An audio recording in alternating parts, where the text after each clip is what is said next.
Hi guys, Dom here, tattoo consultant from Skins and Needles. Today I am joined with the bad boy, the man, the myth, the legend, JQ. You alright, bro? Now then. Good to see you, mate. Thanks, good to see you. I heard you shit yourself. Just hasn't happened. You'll never trust a fart again, you know. It puts you off for a bit. Supposed to be all clinical in here, and like, I'm sat here having after shit myself. You know what I mean? Yeah, but you're all cleaned up. Hopefully. Yeah, I'm clean now. Colour your boxes. Are we really putting this in? I just said it, mate. So, Jay, how long have you been a tattoo artist for? I think like maybe around 4 years. Alright, and is that including your apprenticeship as well? Yeah. I'm terrible, like I totally forgot. Don't do dates. I have to go on Instagram. Well, according to my notes, Jay, you've been tattooing for 3 years. We'll go with that. I don't have notes, I was making some. There was a weird thing where like after the apprenticeship it's not like oh you're a tattooer. Like there's nothing like set. I always say to people there's nothing set in stone really, where it's like you do this, then this, then this. Like you just like you do what you want but like respect it. Yeah, yeah. Yeah. There is a big culture behind tattooing, and it's not Yeah. something that like you can just stray away from, I suppose. Yeah. So, if you say I was going to book in with you today, and I was going to look at getting my leg tattooed, I want a dinosaur on my leg. What is your process from start to finish of designing You said that this to tattoo? me, Lois. You I want a dinosaur tattoo, tattoo. What? So like if you booked a dinosaur on the leg, then I'm gonna like probably draw that like way before the appointment because it's something that like I'm gonna be super into.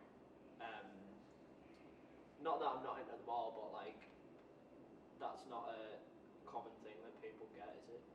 So like something that I'm gonna want to put a lot of time and effort into. I put time and effort into all of them. Do you know what I mean?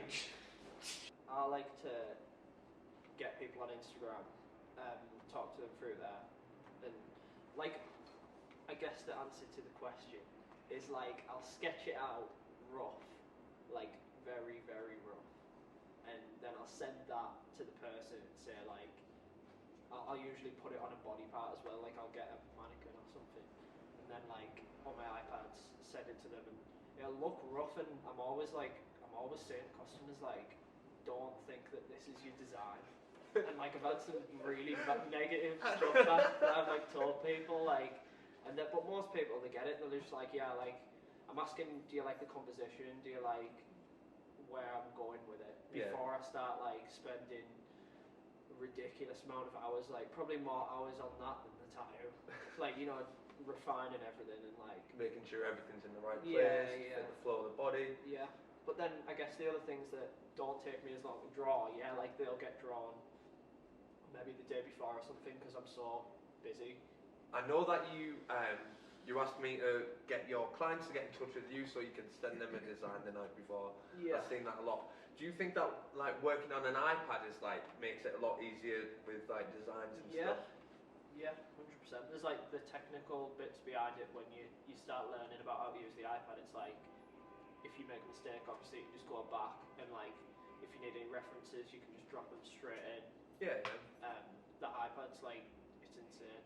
Like thinking back before I had an iPad, it wasn't really at that level of tattooing where it's like this is like my proper job. Like it always like was, but it's like just before that, getting bookings every day. Like I was drawing on paper and it was just like insane. Like there should be paper and pens everywhere. It's like, quite wasteful as well, I suppose. Yeah, you could look at it like that, definitely. I enjoy it. Like I enjoy the feeling of paper and like I'm always thinking like do I go back to paper for like the initial sketch or whatever, but I don't know, I'm an iPad kid now. Yeah, I know. And I think loads of people are like these millennials. All those like old school tattooers and stuff, like they're using iPads now. Yeah, because it changes the game. It's like, say for example I was a customer and you show me a design and it's all out on paper and I'm like, I like it, but I just wish this was slightly different. If it was on paper, it could take like another day to change. Yeah. An iPad, it just, time is money at the end of the Lenny day. had it like a couple of weeks ago where he said to me like he'd drawn like a dragon and it was like insane. It was like so nice and he'd drawn it all paper. But then he had to like flip the head and like it was just the head, like not the whole design. And like I don't know, I just felt for him. I was just like, Yeah, because that's a full day's work. Yeah. Yeah, You need to like fully flip the head, but then connect the body up like that way, because the body will still be going the different way. I don't know. Like that's so much easier on iPad. Yeah. It's not as good. Like you don't have like the physical thing in front of you. So I've started doing like prints and stuff over lockdown, and it's like having like a physical thing in front of you is like way better than just seeing it through a screen. Yeah. So It it's is. like that part of it. What else have you been doing over lockdown, Shit, Jay? getting cold.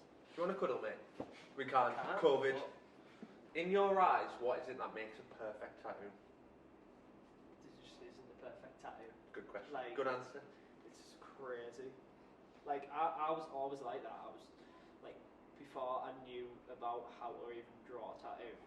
It was like look for the best perfect artist. But when you look at other people's work, you're like that's a perfect tattoo. But then the more you like get into like doing tattoos and learning tattoos, like I have never known I've never known crazy. anyone who is as hard as themselves on than JQ is. Jay, I do think you're a perfectionist, but I do think that's like quite self-detrimental, really, because like although you are pushing for the best, you're also putting yourself down at the same time. But from an outsider's perspective, it's it like looks how mint because you're putting extra time in. You're really trying to fine-tune everything and make it like perfect and props, mate. it's like how do you stop being like that when like you can't, if you stop being like that then you're like people would just be laughing at this, but to me it's like a big thing. Like I feel like I'm compromising on that person's tattoo. Yeah. Like that person's tattoo that not only they're like paying for but they're Trust it's like you. on them forever, and yeah, they're trusting me to do it, and like just regardless of like the money and like all that, like it's like that's like a person's body, do you know what I mean? Absolutely. So like when people are like saying to me like, oh, you've been tattooed 3 years, why are you not doing like necks or hands? It's like for me that's like an even bigger thing, and it's just like because it's on show. it sounds like I'm like not appreciating like tattooing. I think we should do like a little roll of the hand tattoos that Jay's actually done here because they're absolutely mint. Thanks. They're not as hard as I thought, to be fair.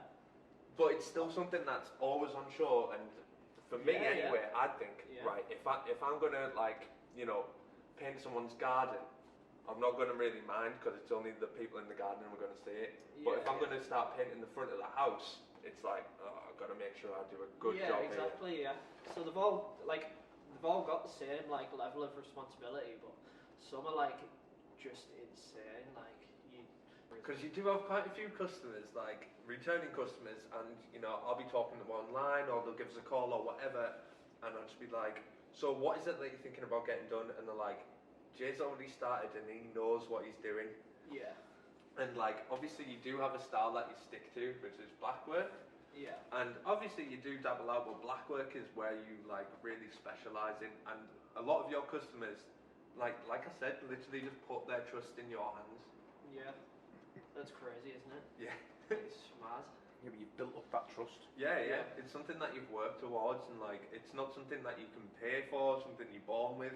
Trust is something that you earn. Yeah. And you smashed it. Yeah, I do love that. Like that's insane when people are like, Jay knows what he's doing, and like 90% of the time I do as well. Like I'll remember stuff. Yeah, because you're passionate, and it's not just a Google image. It's something that you've spent hours doing. Yeah. It's your baby. Yeah, you always try and make it like sort of like what's the word, like original. Like So- you're always trying to make it original. Like if I was just copying sort of stuff, like you said, I've dabbled into like doing realism and stuff, but there's still ways of making that like you're working from a picture. Like you're not going to go home and draw like a lion or a tiger. Like you're Off the trying top to of do your head. realism, so Yeah. you want a picture of like a lion or a tiger. So like even though I'm doing that, I'm still trying to you know, like do it in different ways Yeah, yeah. or whatever. It's super fun.